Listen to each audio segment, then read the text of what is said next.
Hello, dear visitor. I'm Wouter. Welcome to the Gravensteen, built in 1180 out of Tournai limestone.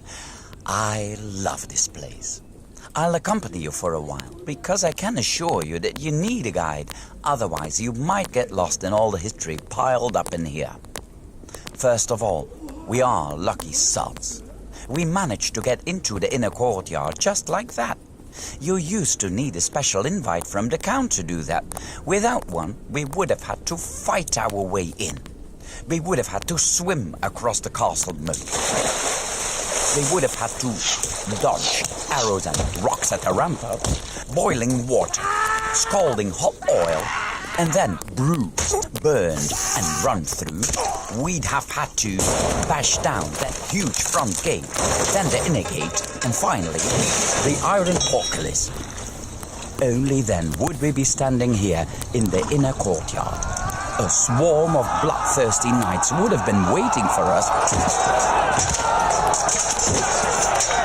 And if we finally managed to kill all those soldiers, we could begin to lay siege to that great big tower in front of you, the dungeon. This tower slants backwards a bit. Why? Because that way it was easier to drop gigantic rocks on our tiny, fragile skulls. The Count wasn't very hospitable, but at least he had the guts to make himself clear. Friend, welcome. Not a friend, not welcome. Every time I'm standing here, I think you could learn something from this, Wouter. I tend to avoid conflict.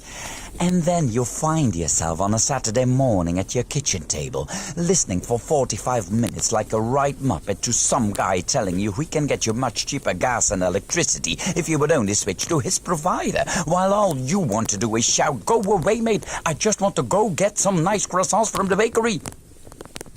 This castle was built by a man who couldn't care less about pleasing people, Count Philip of Alsace.